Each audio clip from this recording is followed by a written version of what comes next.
السلام عليكم ورحمة الله وبركاته. إن الحمد لله نعمده ونستعينه ونستغفره ونعوذ بالله من شرور أنفسنا من سيئات أعمالنا. من يهده الله فلا مضل له ومن يضلل فلا هادي له. أشهد أن لا إله إلا الله وأشهد أن محمدا عبده ورسوله. يا أيها الناس اتقوا ربكم الذي خلقكم من نفس واحدة وخلق منها زوجها وبث منهما رجالا كثيرا ونساء واتقوا الله الذي تساءلون به والأرحام إن الله كان عليكم رقيبا.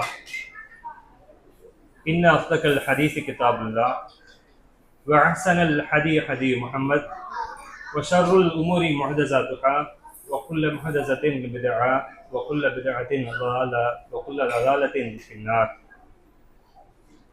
நபிகள் நாயகம் ஸல்லல்லாஹு அலைஹி வஸல்லம் அவர்கள் கூறினார்கள், செய்திகளில் மிகவும் உண்மையானது அல்லாஹுடைய இறைவேதமாகும். நடைமுறைகளில் மிகவும் சிறந்தது நபிகள் நாயகம் ஸல்லல்லாஹு அலைஹி வஸல்லம் அவர்கள் காட்டி தந்த நடைமுறையாகும். செயல்களில் மிகவும் தீயது மார்க்கத்தின் பெயரால் புதியதாக உருவாக்கப்படுபவையாகும்.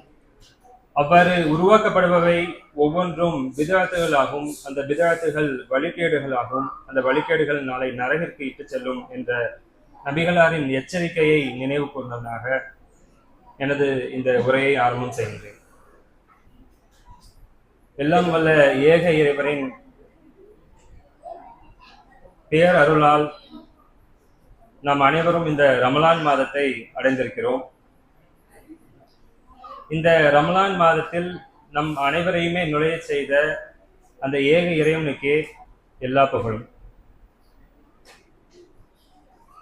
நாம பொதுவா ஒவ்வொரு ரமலான் மாதத்திலையும் கேட்கக்கூடிய ஒரு செய்தி என்ன அப்படின்னா, கடந்த ரமலானுக்கு நம்மளுடைய இருந்த பல பேர் இந்த ரமலானுக்கு நம்மளுடைய இல்லை, பல பேருக்கு கிடைக்காத ஒரு சிறந்த ஒரு வாய்ப்பு நம்ம அனைவருக்குமே இங்க கிடைச்சிருக்கு அப்படிங்கிறத ஒவ்வொரு ரமலான்லயும், இதுக்கு முந்தைய வருட ரமலானாக இருந்தாலும் சரிதான், ஒவ்வொரு ரமலான்லயும் இது பொதுவாக நம்ம அனைவரும் கேள்விப்படுறதுதான். ஆனா இந்த ரமலான் ஒவ்வொரு ரமலானும் நம்ம கிட்ட இந்த மாற்றங்களை ஏற்படுத்தியிருக்குதா? அதனுடைய நோக்கம் நிறைவேற இருக்கா? ரமலானுடைய அந்த நோக்கம் நிறைவேற இருக்கா? இந்த நோன்புடைய நோக்கம் நிறைவேற இருக்கா அப்படின்னு பாத்தீங்கன்னா நம்ம ஒவ்வொருவருமே சுய பரிசோதனை செஞ்சுக்க வேண்டியதுதான். அல்லாஹ்வுடைய தூதர் அவர்கள் சொன்னாங்க, இந்த இஸ்லாம் அப்படிங்கிற இந்த மாளிகை அப்படிங்கிறது ஒரு 5 தூண்கள்ல கட்டமைக்கப்பட்டிருக்குது. இது எல்லாருக்கும் தெரிஞ்ச ஒரு விஷயம்தான். யாருக்காச்சும் தெரியாதா? யாருக்கு தெரியாது? அந்த 5 தூண்கள் என்னன்னு யாருக்கு தெரியாது? பெரும்பாலும் எல்லாருக்கும் தெரிஞ்சதுதான். அந்த 5 தூண்கள் என்ன?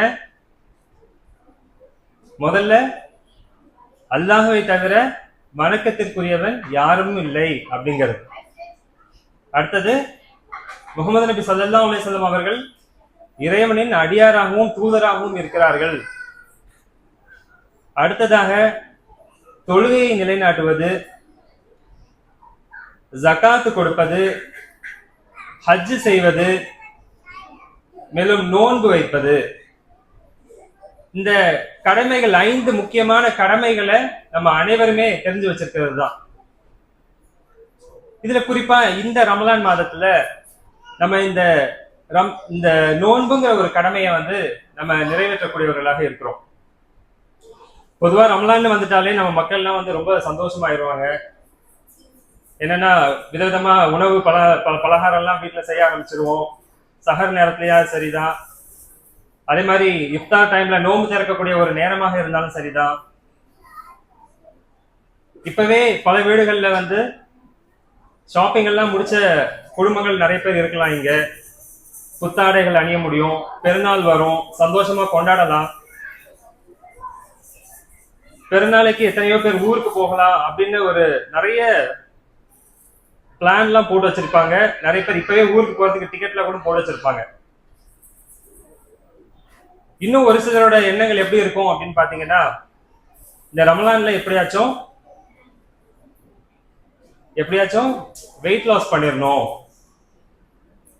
இவ்வளவு நாள் நம்ம வந்து நல்லா சாப்பிட்டுட்டோம், இந்த ஒரு 11 மாதங்கள் நல்லா சாப்பிட்டு நல்லா கொஞ்சம் வெயிட் போட்டுடுச்சு, எப்படியாச்சும் இன்ஷா அல்லாஹ் இந்த ரமலானுக்கு வெயிட் எப்படியாச்சும் கம்மி பண்ணிடணும் அப்படிங்கிறது ஒரு சிலரோட எண்ணமா இருக்கலாம்.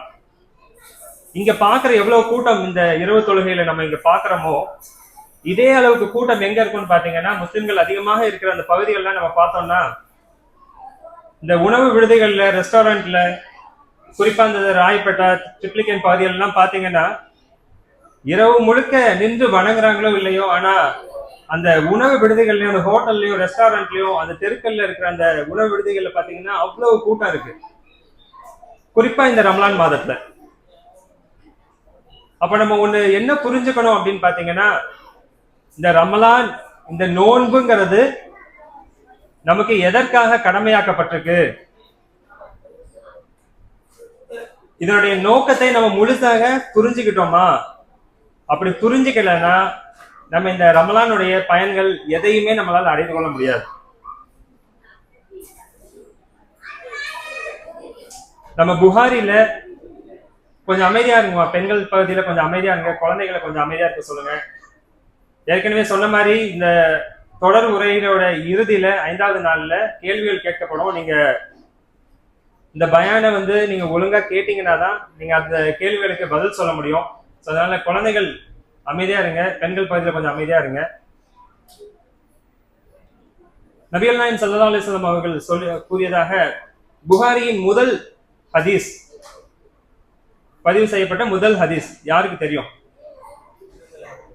இன்னமல் அமாலு பின்னியாத். அதோட அர்த்தம் என்ன? என் செயல்கள் அனைத்தும் எண்ணத்தை பொறுத்துதான் இருக்கும். அவங்க என்ன எண்ணுறாங்களோ அதுக்கேற்ற கூலி தான் அவங்களுக்கு கிடைக்கும் அப்படிங்கிறது தான். இப்போ நீங்க இந்த ரமலான்ல, இந்த நோன்புல நீங்க வெயிட் லாஸ் பண்ணணும்னு நினைச்சீங்கன்னா உங்களுக்கு அதற்கான பலன் தான் கிடைக்கும். இந்த ரமலான்ல புத்தாடைகள் அணியலாம், இந்த பெருநாளைக்கு நல்ல துணிகள் போடலாம், நல்ல விதவிதமான புர்கா போடலாம், ஷால் போடலாம் அப்படின்னு நம்ம நினைச்சோம்னா அதோடைய பலன் தான் கிடைக்கும். இப்ப அது போல இன்னும் ஒரு சில எந்த அளவுக்குன்னு பாத்தீங்கன்னா, இந்த குறிப்பா இப்ப சமீபத்துல பார்த்தது, தலைப்பிறைக்கு நீங்க துணி இன்னும் எடுக்கலையா அப்படின்னு ஒரு வாட்ஸ்அப்ல ஒரு மெசேஜ். எங்க கிட்ட வந்து விதவிதமான புர்காக்கள் இருக்கு, எங்க கடையில வந்து புது புது துணிகள்லாம் இருக்கு. இப்படியான விளம்பரங்களை கூட பார்க்க முடியுது. எப்படி வந்து ஒரு தலை தீபாவளிக்கு மாற்று மத சகோதரர்கள் எப்படி கொண்டாடுவாங்களோ, இப்ப அந்த அளவுக்கு வந்து நம்ம மக்கள் பாத்தீங்கன்னா அந்த அளவுக்கு வந்து தலை பிறைக்கு வந்து நீங்க துணி எடுங்க அப்படிங்கிற அளவுக்கு போயாச்சு. எதனால இது வந்து நடக்குதுன்னு பாத்தீங்கன்னா, இந்த நோன்பு எதற்காக நமக்கு கடமையாக்கப்பட்டது என்பதை நாம் உணர்ந்து கொள்ளாத ஒரே ஒரு காரணத்தால் தான். அல்லாஹ் தஆலா திருக்குர்ஆன்ல சொல்றான், யா அய்யுஹல்லதீன ஆமனு குத்திப அலைக்குமுஸ் ஸியாமு கமா குத்திப அலல்லதீன மின் கப்லிக்கும் லஅல்லக்கும் தத்தகூன். நோன்பு என்னமோ நமக்கு அல்லாஹ்வுடைய தூதருடைய சமுதாயத்துக்கு மட்டும்தான் இந்த நோன்பு கடமையாக்கப்பட்டிருக்கா? அப்படி கிடையாது. அல்லாஹ் குர்ஆன்ல சொல்றான், இறை நம்பிக்கை கொண்டோரே, உங்கள் முன் சென்றோரின் மீது நோன்பு எப்படி கடமையாக்கப்பட்டதோ அது போலதான் சில குறிப்பிட்ட நாட்களில் நோன்பு உங்கள் மீதும் கடமையாக்கப்பட்டுள்ளது. அடுத்ததாக சொல்றான் பாருங்க, இதனால் நீங்கள் இறையச்சம் உடையோர் ஆகலாம் அப்படிங்கிறான். இந்த நோன்பு நம்ம ஏன் வைக்கிறோம்? இந்த நோன்பு வைக்கக்கூடிய அடிப்படை நோக்கம் என்ன? நம்ம கிட்ட இறையச்சம் வரணும் அப்படிங்கிறது தான். ஆனா இந்த நோன்பின் மூலமாக கடந்த பல நோன்புகளை நம்ம கடந்து வந்திருக்கோம். இந்த நோன்பின் மூலமாக நமக்கு இறையச்சம் வளர்ந்திருக்குதா? அப்படி வளர்ந்திருந்தது, இறையச்சம் நம்ம கிட்ட அதிகரிச்சிருக்கு அப்படின்னா உண்மையாகவே நம்ம அந்த நோன்புடைய பலனை நம்ம கண்டிப்பா அடைஞ்சிருக்கிறோம். அப்படி இல்லை அப்படின்னா நிச்சயமாக இந்த நன்மைகளை நம்ம பாழாக்கியவர்களாக தான் இருப்போம். இப்ப குறிப்பாக இந்த ரமலான் மாதத்தில் ஏன் நோன்பு கடமையாக்கப்படணும்? எத்தனையோ மாதங்கள் இருக்கு, அல்லாஹ் கொடுத்த எத்தனையோ மாதங்கள் இருக்கு, 12 மாதங்கள் இருக்கு. ஏன் குறிப்பா வந்து இந்த ரமலான் மாதத்துல இந்த நோன்பு கடமையாக்கப்படுது? அதுக்கும் அல்லாஹ் தஆலா குர்ஆன்ல சொல்றான் பாருங்க, ஷஹரு ரமலான் அல்லதி உன்சில ஃபீஹில் குர்ஆனு ஹுதல் லின்னாஸி வ பையினாத் மினல் ஹுதா வல் ஃபுர்கான். என்னன்னா, ரமலான் மாதத்தில் தான் மனிதர்களுக்கு நேர் வழிகாட்டியாகவும் நேர்வழியையும் உண்மையையும் பொய்யையும் பிரித்தறிவிக்கக்கூடிய சான்றுகளை கொண்ட இந்த திருக்குரான் என்ற இந்த இறை வேதத்தை அல்லாஹ் தஆலா இந்த ரமலான் மாதத்துல இறக்கி அருள் இருக்கான். எனவே யார் இந்த மாதத்தை அடைந்து கொள்கிறாரோ அவர் அதில் அந்த நோன்பை நோக்கட்டும் அப்படின்னு அல்லாஹ் தஆலா திருமறையில சொல்றான். இது அல் பக்ரால 185வது வசனமாக நம்ம பார்க்கலாம். இந்த குழந்தைங்க கொஞ்சம் அமைதியா இருங்கம்மா, பிள்ளைங்க கொஞ்சம் அமைதியா இருங்க.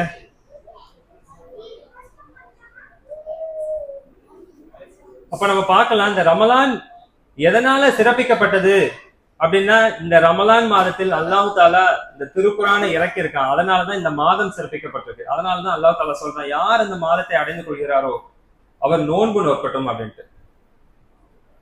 அப்ப முதல் விஷயம் என்ன? எதுக்கு நம்ம நோன்பு வைக்கிறோம்? நம்ம இறையச்சம் உடையோர் ஆகணும் அப்படிங்கிறதுக்காக தான் அல்லாஹ் தஆலா இந்த நோன்பை நம்ம மேல கடமையாக்கியிருக்கான். அல்லாஹ் தஆலா குர்ஆன்ல சொல்றான் பாருங்க, வத்தகுல்லாஹ் வஅலமு அன்னல்லாஹ மஅல் முத்தகீன். அல்லாஹ்வை அஞ்சிக் கொள்ளுங்கள், தன்னை அஞ்சுவோருடனே அல்லாஹ் இருக்கிறான் என்பதை நீங்கள் அறிந்து கொள்ளுங்கள் அப்படின்ட்டு. அல்லாஹ் யாருக்கு உதவி புரிவான், யாருடன் இருக்கிறான் அப்படின்னு பாத்தீங்கன்னா, யார் அல்லாஹ்வை அஞ்சுகிறாரோ அவருடன் தான் இருப்பான்.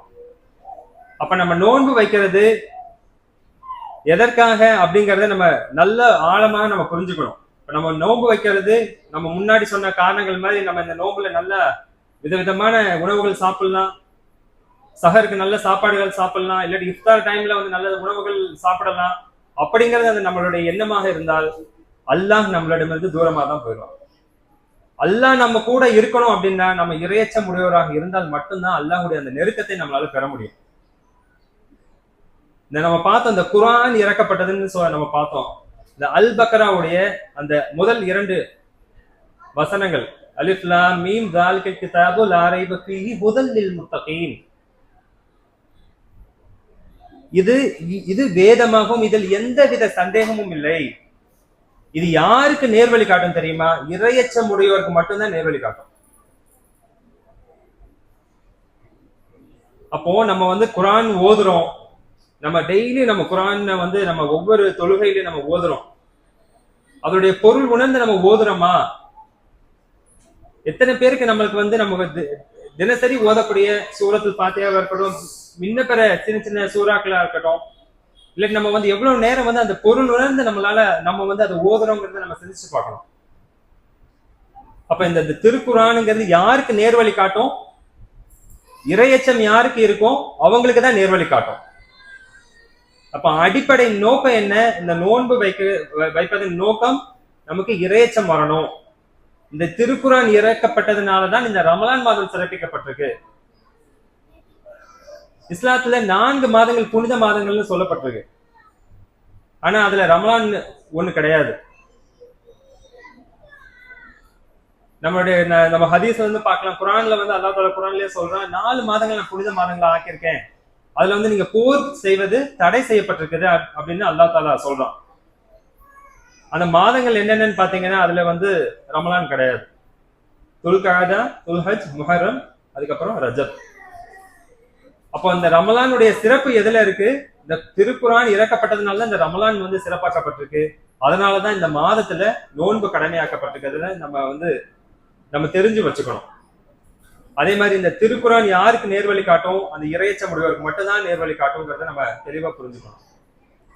அதுக்கப்புறம் வந்து பாத்தீங்கன்னா, இந்த நோன்பு வைப்பதனுடைய இந்த ரமலான் மாதத்துல இருக்கிற அந்த சிறப்புகளை பத்தி நம்ம பார்க்கலாம். இந்த ரமலான் மாதம் வந்துருச்சு அப்படின்னா இந்த வானத்துடைய கதவுகள் திறக்கப்படுகின்றன, அது போல இந்த நரகத்தின் வாசல்கள் மூடப்படுகின்றன, ஷைத்தான்கள் விலங்கிடப்படுகின்றன அப்படின்னு அல்லாஹ்வுடைய தூதர் அவர்கள் சொன்னதாக முஸ்லிம்ல 1956வது ஹதீஸாக பதிவு செய்யப்படுகிறது. இதை அபூ ஹுரைரா ரலியல்லாஹு அன்ஹு அவங்க அறிவிக்கிறாங்க. அல்லாஹ் எவ்வளவு பெரிய கருணையாளன் பாருங்களேன். இந்த ரமலான் மாதத்தையும் நமக்கு இவ்வளவுக்குள்ள நமக்கு கொடுத்துட்டு அல்லாஹ் அந்த சொர்க்கத்துடைய வாசல்களை எல்லாத்தையும் திறந்து வைக்கிறான். இதுல ஒரு கதவுகள் கூட மூடப்படுறது கிடையாது. அது போல நரகத்தின் வாசல்கள் அனைத்துமே மூடப்படுது. அதுல ஒரு வாசல் கூட திறக்கப்படுறது இல்லை. அதுல இந்த ஷைத்தான்களும் ஜின்களும் விலங்கிடப்படுகின்றன. அதனாலதான் நம்மளால வர முடியுது. எத்தனையோ மக்கள் இந்த இரவு தொழுகையில எத்தனையோ பேர் இஷாவையும் சுபுவும் வந்து அந்த அளவுக்கு கஷ்டமா இருக்கும். வியாபாரம் செய்யக்கூடிய நபர்களா இருக்கட்டும், பொதுவாக மற்ற பிற வேலைகள் இருக்கவங்களா இருக்கட்டும். ஆனா இந்த ரமலான் மாதத்துல நம்ம வந்து இந்த சுபு தொழுகைக்கு வர முடியுது, இந்த இஷா தொழுகைக்கு வர முடியாது, அதுக்கப்புறம் வந்து இரவு தொழுகையை நம்மளால வர முடியுதுனாக்கா அல்லாஹ்வுடைய இந்த ஒரு மாபெரும் கிருபை தான். அப்ப இந்த ரமலான் மாதம் மிகச் சிறப்பான மாதம். அதுல வந்து அல்லாஹு தாலா அவனுடைய அருள் வாயில்கள் எல்லாத்தையுமே திறந்து வச்சிருக்கான். நம்ம எவ்வளவுக்குள்ள நன்மை செய்யறோமோ அந்த அளவுக்கு அல்லாஹு தாலா நமக்கு அதற்கான கூலியை மறுமையில் வழங்கக்கூடியவனாக இருக்கிறான். இப்ப நம்ம பார்த்த நோன்பு வைக்கணும் அப்படின்ட்டு, இந்த நோன்புடைய நன்மைகள் என்ன அப்படிங்கிறத இன்ஷால்லா ஒண்ணு நம்ம பார்க்கலாம். புகாரில 1904வது ஹதீஸாக பதிவு செய்யப்பட்ட ஒரு ஹதீஸ். இதை வந்து அபூ ஹுரைரா ரலியல்லாஹு அன்ஹு அவங்க அறிவிக்கிறாங்க.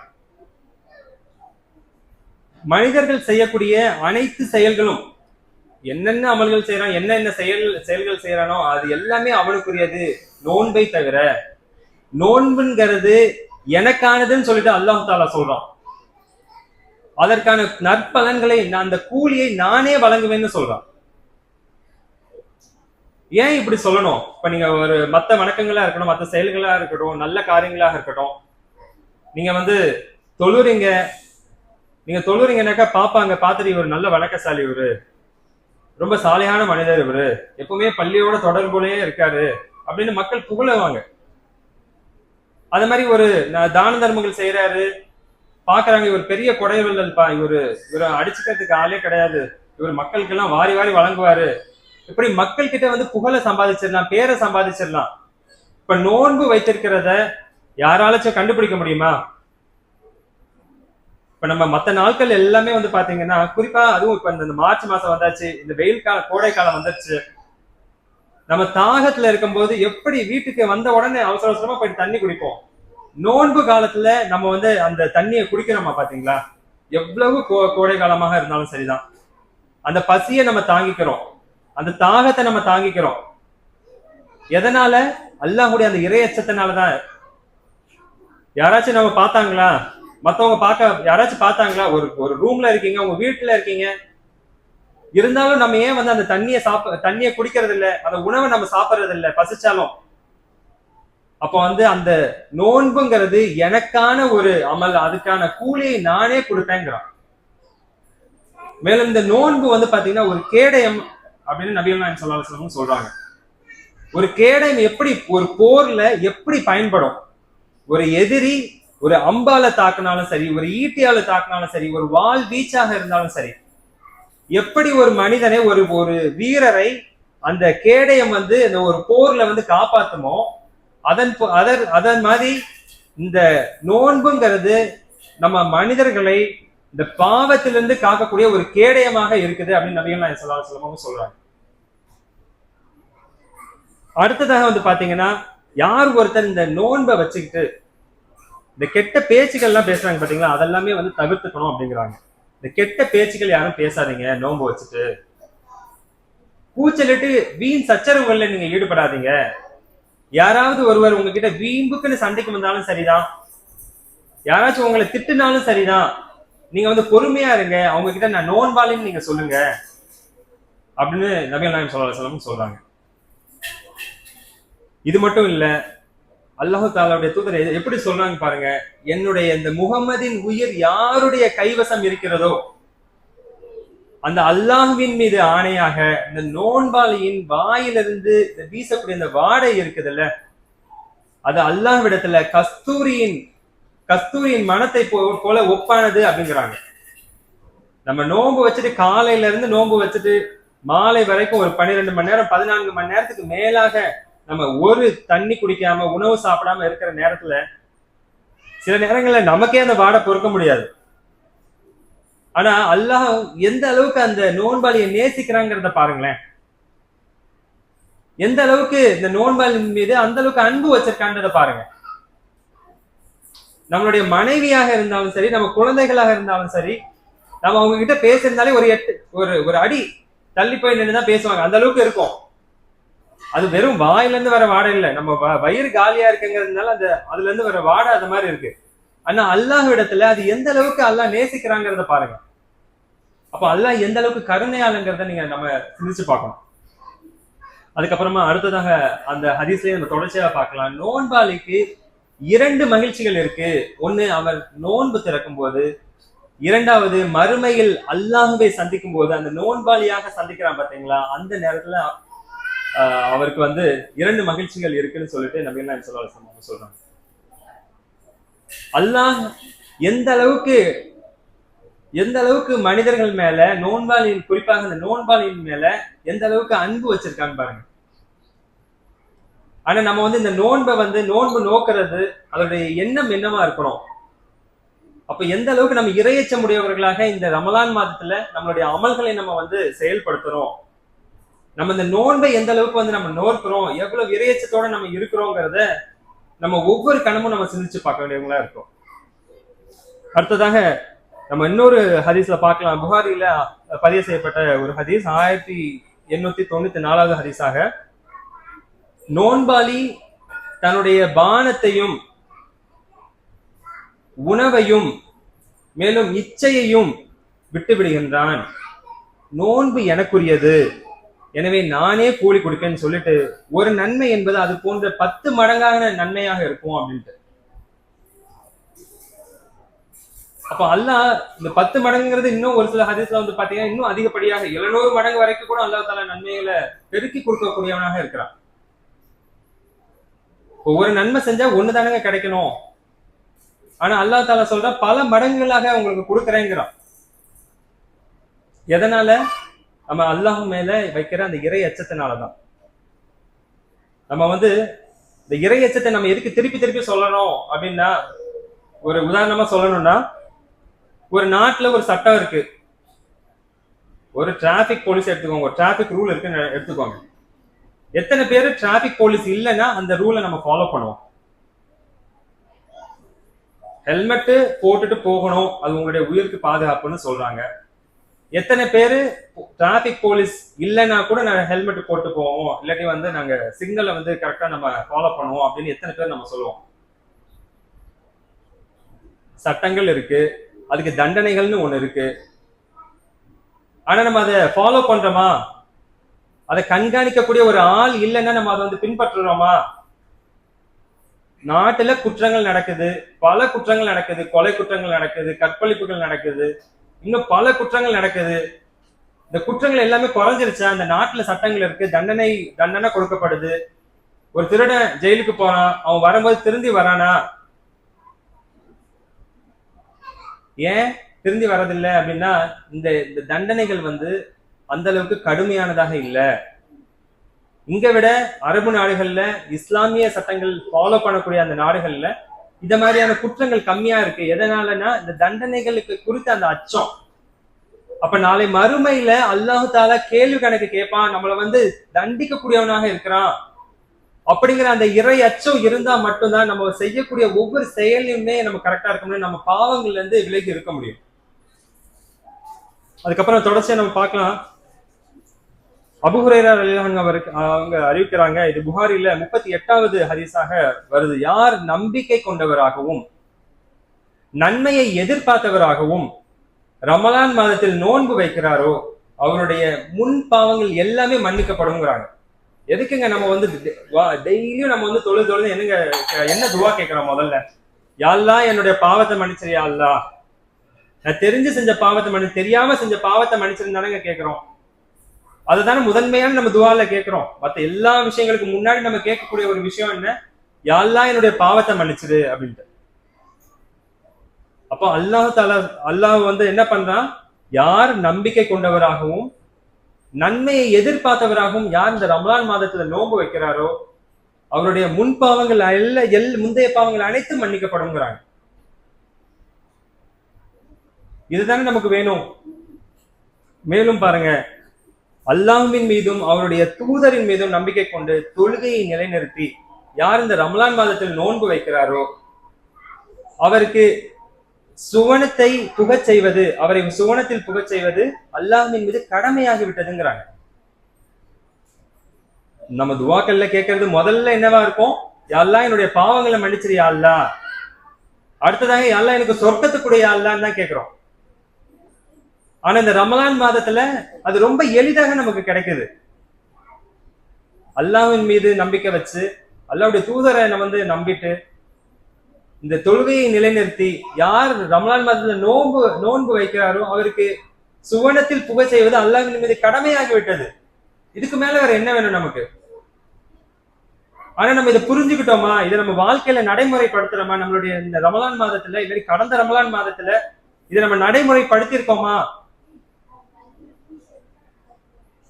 இதற்கு முந்தைய ரமலான் மாதத்தை நம்ம கடந்து சென்றாலும் கூட இந்த ரமலான் மாதத்தை நம்ம முழுமையாக பயன்படுத்திக் கொள்ள வேண்டும்.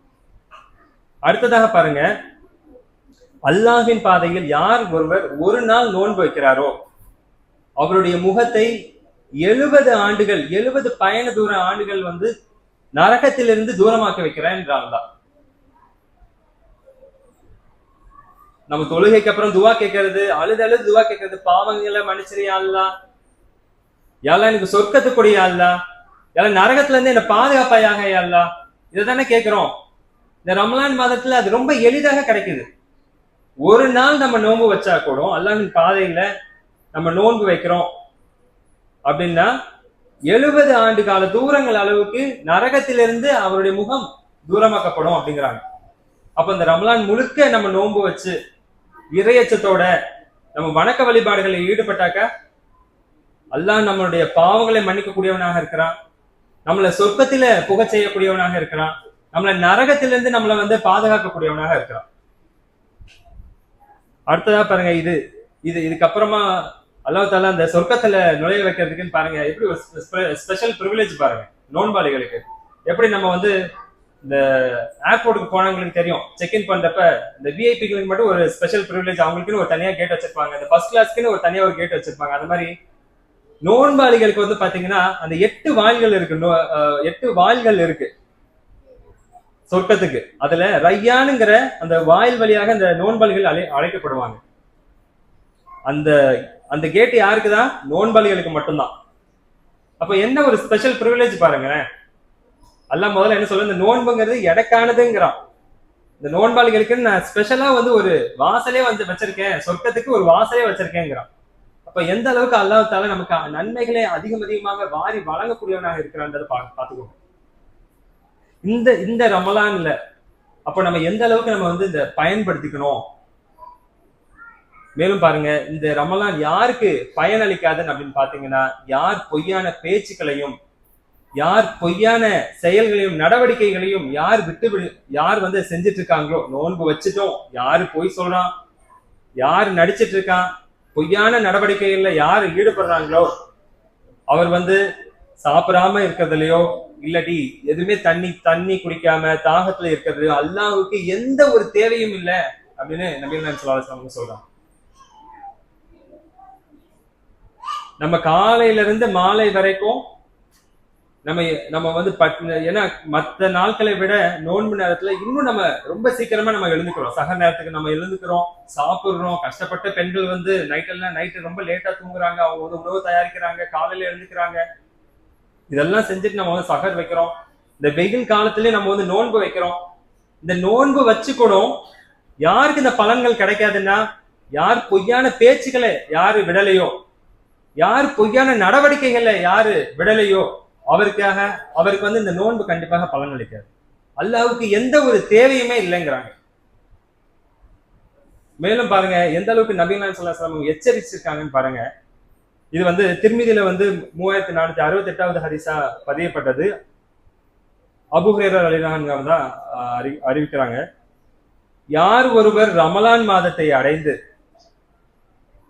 அவருடைய பாவங்கள் மன்னிக்கப்படாமல் அந்த மாதம் அவரை கடந்து விடுகிறதோ அவருடைய மூக்கு மண்ணை கவட்டும்ங்கிறாங்க, நாசமா போகட்டும்ங்கிறாங்க.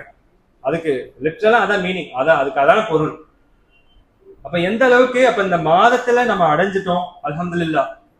ஆனா இந்த மாதத்தை அடைந்து நம்மளுடைய பாவங்கள் மன்னிக்கப்படாம, நம்ம நம்ம இதுக்கு முன்னாடி பார்த்தோம் இல்லையா, நம்மளுடைய பாவங்கள் மன்னிக்கப்படாம, சொர்க்கத்துக்குள்ள நுழையாம, நரகத்துல இருந்து நம்மளுடைய முகங்கள் திருப்பப்படாம, யாரு இந்த ரமலான் மாதத்தை நம்ம கடந்து போயிடுறோமோ அவர் நாசமாகட்டும்ங்கிறாங்க. இதை விட ஒரு எச்சரிக்கை நமக்கு தேவையில்லை. அப்ப நம்ம மனசுல முழுசாக நம்ம நினைச்சுக்கணும் அப்படின்னா, இந்த ரமலான் மாதம் கடந்த ரமலான்களை போல இல்லாம அல்லாஹ்வின் மீது இறை அச்சத்தோட நம்ம செய்யக்கூடிய ஒவ்வொரு வணக்க வழிபாடுகளாக இருக்கட்டும், அது நம்ம வைக்கக்கூடிய நோன்பாக இருக்கட்டும், நம்ம தொழுகைகளாக இருக்கட்டும், நம்ம கொடுக்கக்கூடிய சதக்காவாக இருக்கட்டும், இன்னும் பிற நன்மையான காரியங்களாக இருக்கட்டும், ஒவ்வொரு காரியத்திலையும் நம்ம இறையச்சத்தோட நம்ம இந்த ரமலானை கடந்து சென்றோன்னா நிச்சயமாக அல்லாஹ் தாலா நம்மளுடைய பாவங்களை மன்னிக்கக்கூடியவனாக இருக்கான், மறுமையில சுவனத்தை கொடுக்கக்கூடியவனாக இருக்கிறான், மேலும் நம்மளை நரகத்திலிருந்து பாதுகாக்கக்கூடியவனாக இருக்கிறான். எனவே அத்தகைய மக்களாக அல்லாஹ் தாலா உங்களையும் என்னையும் ஆக்கி அருள் புரிவானாக என்று பிரார்த்தித்தவனாக இன்றைய உரையை நிறைவு செய்கிறேன். வாஹிதவானா வஹ்மத்துல்லாஹி வபரகாத்துஹு. அஸ்ஸலாமு அலைக்கும் வரஹ்மத்துல்லாஹி வபரகாத்துஹு.